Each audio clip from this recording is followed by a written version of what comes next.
तो आज की इस वीडियो में दोस्तों हम जानेंगे कि हमारी बाइक यानी कि कभी कभी क्या होता है कि हम सर्विस कराते कराते पूरा परेशान हो जाते हैं और उसके बाद भी यानी कि हमारी बाइक अच्छी नहीं लगता, चलाने में चाल हल्का नहीं होता है। तो सेम उसी तरीके से ये बाइक में दिक्कत है। इन्होंने काफ़ी यानी कि सर्विस कराते कराते परेशान हो गया, फिर भी ये बाइक यानी कि उसी तरीके से इसे यानी कि पसंद नहीं आ रहा।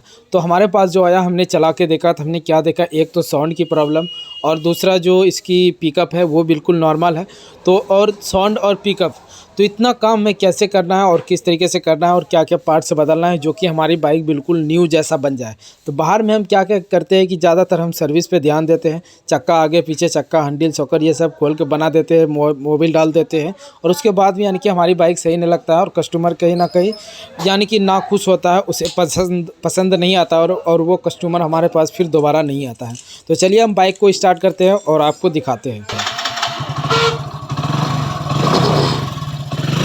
तो हमने बाइक को तो स्टार्ट कर दिया है। सबसे पहले हमें बड़ी चीज़ ये होता है कि इंजन, अगर इंजन के हर एक पार्ट सही होता है तो हम यानी कि अगर बाहर कुछ भी नहीं भी करते हैं तो हमारी बाइक यानी कि चलाने में हमें बिल्कुल मस्त लगती है। और अगर इंजन में कुछ प्रॉब्लम हो गया, बाहर से कितना भी हम साफ़ सफाई या कुछ भी कर लेंगे तो हमारा कोई फ़ायदा नहीं है और कुछ यानी कि मज़ा ही नहीं आएगा बाइक चलाने में। तो इंजन की साउंड हमें इस तरीके से पहचाना है। तो सबसे पहले इंजन की साउंड देखें, जो कि यानी कि झज्झर झज्झर टाइप का इसकी जो साउंड है वो आ रही है, ये देखें। एक तो ये हो गया और दूसरा क्या है, जब भी यानी कि पिकअप जो होता है काफ़ी डाउन है और पिकअप के साथ साथ हम जब भी यानी कि बाइक को आगे बढ़ाते हैं इंजन से हूँ की आवाज़ बहुत ही ज़्यादा है। तो ये तीन चीज़ है इंजन में जो प्रॉब्लम है। तो सबसे पहले इसका हम क्या करेंगे, इंजन का काम करेंगे और फिर हमें चक्का भी देखना है कि क्या चक्का का भी काम करना होगा या नहीं होगा और कब कराए चक्का का काम, ये चीज़ भी हम आपको बताएंगे।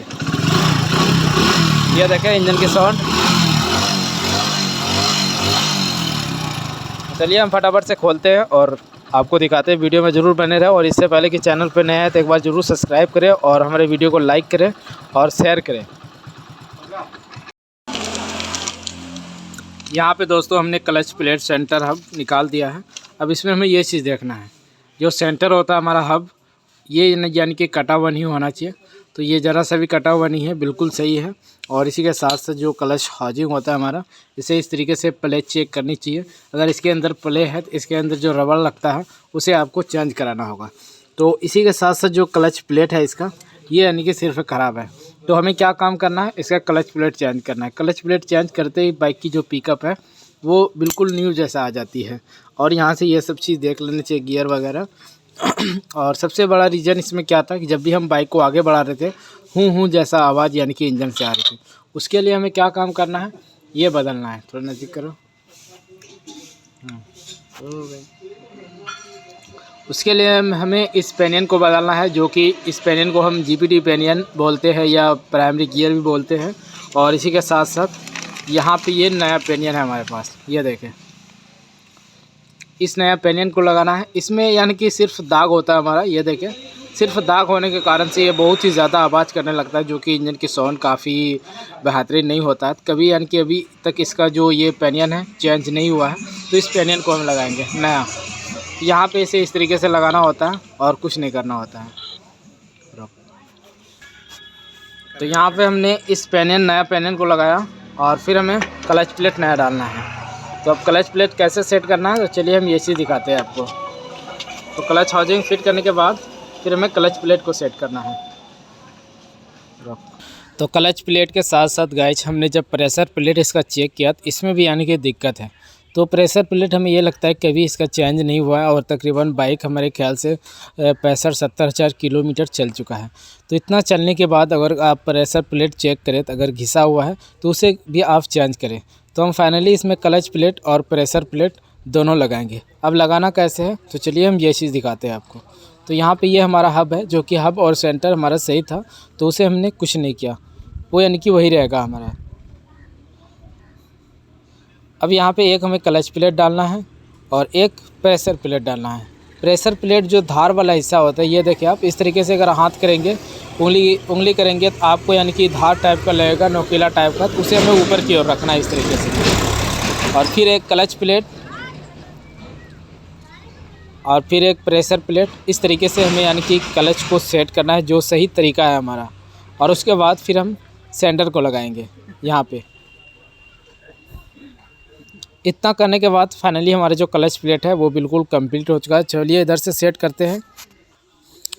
अब ये साइड से गाइस हमें क्या काम करना है, इसकी जो टाइमिंग चेन था उसे हमें करना है। तो उसके लिए ये सब चीज़ हमें चेक करना होता है।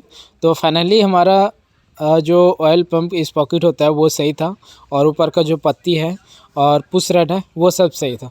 तो हम इसमें क्या लगाएंगे, टाइमिंग चेन और 2 रूलर जो होता है, एक सिलेंडर वाला रूलर और एक छोटा रूलर। तो उन दोनों रूलर को हमें लगाना है, ये देखिए, जो कि इतना सामान को हमें चेंज करना है। तो यहाँ पे टाइमिंग चेन पास करने के बाद फिर हमें इस रोलर को लगाना है, जो कि ये सिलेंडर में लगता है। तो कभी भी अगर आपके पास कोई भी बाइक सर्विस के लिए आती है तो सबसे पहले आप उसकी इंजन की साउंड चेक करें, बाइक की जो पिकअप है वो चीज़ चेक करें, टैपिट चेक करें। इतना चेक करने के बाद तभी हमारी बाइक की जो हर एक चीज़ जो चलाने में होता है एकदम मस्त लगता है। तो इसमें क्या था, एक तो हम बाइक को आगे बढ़ा रहे थे तो जीपीडी पेनियन का साउंड था, और दूसरा क्या, पिकअप का साउंड था। कितना भी हम आरपीएम खींचते थे, 50-60 के स्पीड जाते जाते हमारा हाथ जो है वह यानी कि फुल एक्सीलेटर ले लेते थे, उसके बाद भी यानी कि 40-50-60 इस तरीके से स्पीड जा रहा था। और बाइक साउंड काफ़ी ज़्यादा कर रही थी, और इंजन से यानी कि झरझर झरझर झरझर जैसा आवाज़। तो इतना अगर परेशानी आए तो इसमें आपको यही काम करना है। तो क्लच हाउसिंग चेक करना है, क्लच प्लेट, सेंटर हब, जो भी जीपीटी पेनियन है उसे चेक करना, और टाइमिंग चेन लगाना है। तो चलिए अब हम टाइमिंग चेन और रूलर को लगाया, और जो टाइमिंग मिलाना है, ये बिंदी का जो निशान होता है ये हमें आगे की ओर रखना चाहिए। और इसकी जो टाइमिंग चेन है देखिए अब टाइट हो चुका है। तो टाइमिंग चेन अगर लूज होता है तभी हमारे टाइमिंग चेन से यानी कि झरझर झरझर जैसा साउंड आने लगता है। तो इतना काम करने के बाद फाइनली यहाँ से हमें फिर टैपिट को चेक करना होगा। टैपिट हमें ये चीज़ देखना होगा, टैपिट लूज है या टाइट है, तो उसकी जो एडजस्टिंग है उन चीज़ों को हमें सेटिंग करना पड़ेगा। टैपिट जब भी आप चेक करते हैं सबसे पहले हमारा जो टाइमिंग है वो यानी कि टॉप पे होना चाहिए। यहाँ पे जो इसकी टैपिट है यानी कि ज़्यादा टाइट है, तो इसे हमें लूज करना होगा। ये देखें बहुत ही ज़्यादा हल्का, बिल्कुल बहुत ही हल्का प्ले है, तो इसे हम लूज करेंगे थोड़ा। अब यहाँ से हमें नीचे का भी टैपिट देखना है। तो नीचे का गाइज बिल्कुल सही है, सिर्फ हमें ऊपर का यानी कि हल्का लूज करना होगा, नीचे का बिल्कुल सही है। तो चलिए हम टैपिट सेट करते हैं, और पूरा काम दोस्तों हमने कर दिया है। अब चलिए हम बाइक को स्टार्ट करते हैं और आपको दिखाते हैं किस तरीके से इसकी जो साउंड है वो आई। तो यहाँ से हम सेल्फ लगाएंगे, लगाए चाबी न्यूट्रल।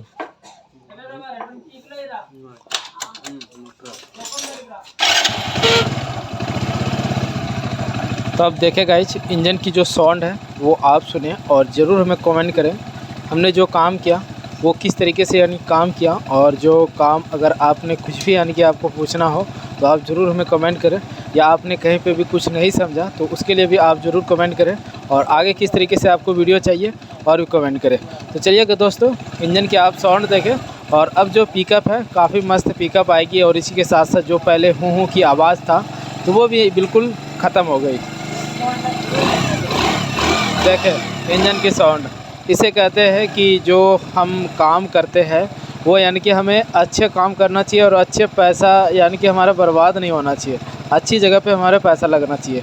अब इंजन की साउंड मस्त हो गई, पिकअप मस्त हो गया। और ऐसे क्या है कि हम चक्का यानी कि अगर हमारी बाइक पिकअप यानी कि लो रहता है तो हम चक्का ग्रीसिंग कराते हैं, तो कहीं ना कहीं हमें ये दिल में, कस्टमर के दिल में आता है कि हमें लगता है ग्रीसिंग नहीं कराया, उनके ज़रिए से हमें बाइक यानी कि चलाने में मज़ा नहीं आ रहा, तो वो आके फ़ौरन यानी कि चक्का ग्रीसिंग करते हैं।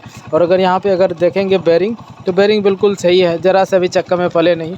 और 2000-3000 हज़ार पे अभी यानी कि हालांकि इसमें 1500 किलोमीटर चला होगा जो कि चक्का ग्रीसिंग करने से, और अभी करने की ज़रूरत नहीं है। अगर ये होता है कि हमारा बाइक 5000-6000 किलोमीटर चल गया और उतना पे यानी कि हमने चक्का ग्रीसिंग नहीं कराया है, तब हमें कराना चाहिए।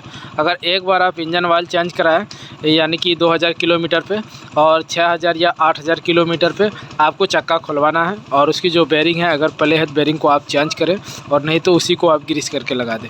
इस तरीके से हमें होता है कि जब भी अगर आप इंजन ऑयल चेंज कराते हैं तो 2000 पे आप इंजन ऑयल चेंज कराएँ, और 6000 पे 8000 पे आपको चक्का ग्रीसिंग कराना है, हैंडल ग्रीसिंग कराना है। इस तरीके से हमें काम करना होता है।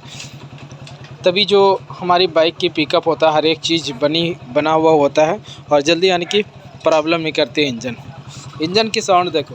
ऐसा हमें लगता है कि इसका हाफ इंजन या फुल इंजन का काम क्या है। अब देखें कितनी एकदम मस्त साउंड है, ज़रा से भी झरझर की साउंड नहीं है। तो चलिए गाइस, इसी के साथ आज की वीडियो में बस इतने ही। अब मिलते हैं अगले वीडियो में। आपने अभी तक हमारे चैनल को सब्सक्राइब नहीं किया तो एक बार ज़रूर सब्सक्राइब करें और बेल आइकन घंटी को प्रेस करें, क्योंकि आगे जो नेक्स्ट वीडियो होगा हमारा उसे देखने के लिए।